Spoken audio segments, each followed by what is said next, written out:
This is the F4 Phantom prop jet. The idea behind this aircraft is to take the best parts of a plane and a jet and essentially smash them together. But will this make for the ultimate flying experience, or is this more of just a novelty piece in someone's hangar? That's what we're about to find out as we take this old jet and get ready for takeoff. Alright, so the first thing I'm planning to do with this is actually check all the servos and the retract system. Immediately, you're probably thinking, that plane looks kind of old. And yeah, it is, but I don't know, I love the idea of being able to bring an old plane back to life. That being said, this plane is real heavy, and it makes me very nervous to fly it. So I think all we have to do is just connect it to this little itty bitty tank inside the wing and fill it full of air, and it probably should work. I have no idea how these work. I've never messed with them before. These are air retracts, and essentially what I'm trying to do right now is pump air into the system and see where it's leaking out. Now keep in mind, I've never worked on these before, so I really have no idea what I'm looking for, and unfortunately it leads to moments like this. Jeez. I ended up picking up a Robar Air 5-port control valve system for the retracts, and I'm going to be replacing the old one that was on it. I just couldn't quite get it to work right, which might be my own fault, I'm not sure, but I managed to pick this up, and I'm hoping this will work a lot better, so we're going to go and try that. The 5-port control valve system takes air from the tank, sends it through the lines, and into the valves that open and close. And when these valves open and close, the retracts come up and down with my hands. Yeah!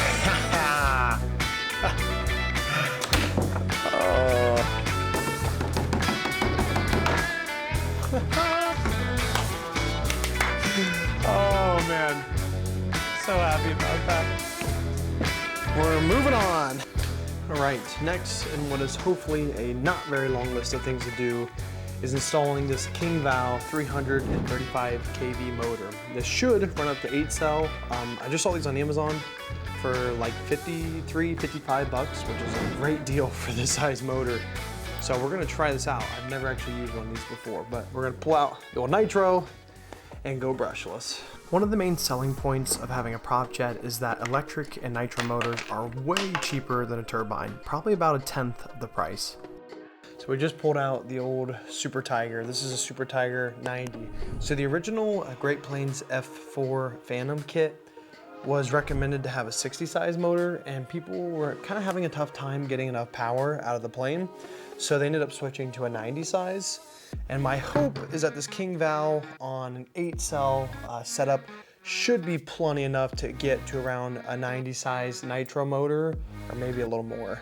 Most jets these days are powered by EDFs, or electric ducted fans, and while EDFs are great, smaller EDFs tend to not be as powerful, and larger EDFs tend to get a lot more expensive than your typical outrunner motor like the one you see me installing now. Another advantage with prop jets is the fact that they are less likely to stall as the propeller is grabbing air and sending it over the control surfaces. This differs from turbine jets, as they mainly rely on picking up enough speed in order to control the plane. So in other words, the propeller-driven aircraft are much more efficient and less likely to stall at slow speeds. After looking at the cockpit of the jet, I realized that the previous owner had just lightly glued it on, so I popped it off and realized that this would be a perfect place to put the 4-cell batteries that I had for the airplane. With that being said, they are so heavy, and man, it makes me nervous to fly this thing.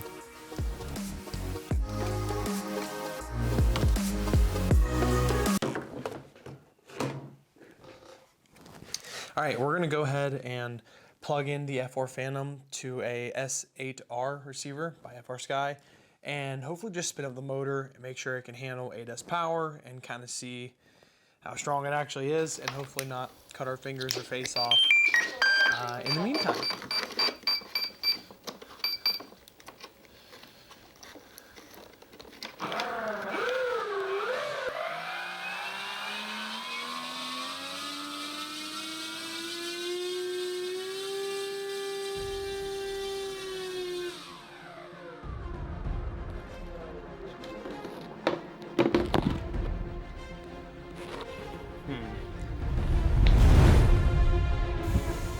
All right, guys, we're gonna go ahead and take off with the F4 Phantom, and hopefully make it out this time.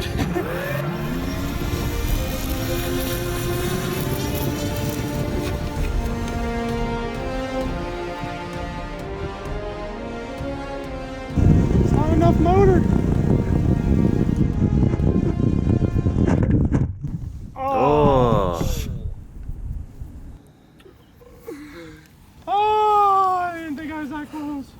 Well, let's just start by addressing the elephant in the room. I have no idea why my voice went that high-pitched after the plane didn't take off. I don't know. But more importantly, I think the jet didn't get off the ground because I was too scared to pull up on the elevator. Being totally honest, I think it had enough power and I just didn't want to stall the jet because it's so heavy. You need a lot of airspeed. And I figured if I could just get going quick enough, that the plane would kind of slowly rise off the ground. And unfortunately that wasn't the case, but I really don't think it was motor power. So if you're wondering what I ended up doing, well, I decided I'm gonna pull out this King Val motor. I'm just not certain if it's gonna be enough power or not for the plane. And I went ahead and ordered a badass motor, a 550 kV motor that has a ton of punch, and I can run on 6L, so that will help with some of the weight. So I'm gonna go ahead and pull out the King Val, and once the badass motor arrives, we'll get that installed. While I waited for the motor, I decided that I would go ahead and start working on the landing gear as well. As you can see, the nose wheel here pretty much broke loose, and it's controlled by a servo that is back towards the rudder, so the rudder and that nose wheel are tied together through a plastic control rod. Now this control rod is kind of like a straw where it's pretty bendy, and that allows for the wheel to move around a lot. So what I ended up doing is taking some piano wire and soldering it together, and this made a much more solid connection between the rudder and the nose wheel. So when I move this servo, oh yeah, that's the money. That's gonna work. Nice. Oh yes, I feel like a genius. All right guys, so we just had the badass motor show up in the mail. This is the 550 kV version. And it comes in this sweet box. They do a great job with their packaging. It's very clean, but all the hardware is already installed on the motor. So we're just gonna go ahead and swap this out real quick. Probably not gonna record it. You guys have already seen me mount one motor. You don't need to see me mount a second. And this should give us more than enough power to get this jet airworthy. All right guys, we're gonna go for the, I think this is the third attempt of the F4.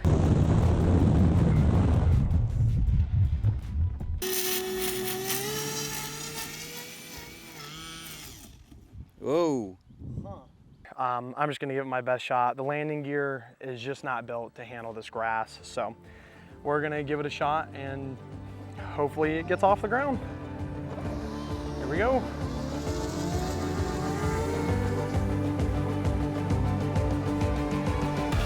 Woo. Ooh, okay, we're up.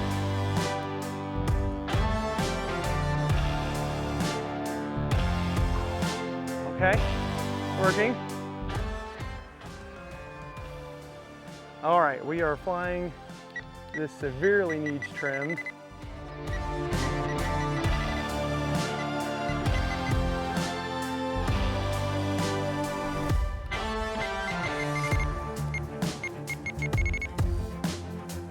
All right, okay, we're getting somewhere.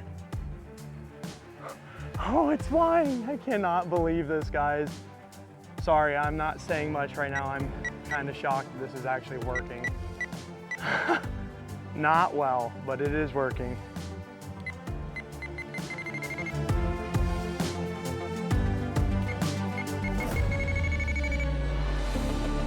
Oh my gosh, it's flying.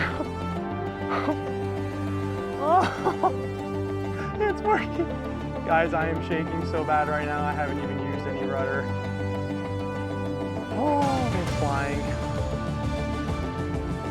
Guys, to be honest with you, this flight has been a couple months in the working between failed flights and fixes and all that stuff. So the fact that this is flying is blowing my mind right now. Flying very quickly too. Oh man. It's working. Oh. Now again, guys, the motor in this is a 500 kV badass motor. And I believe I am producing over 15 pounds of thrust right now. So this is almost a 1-to-1 thrust ratio.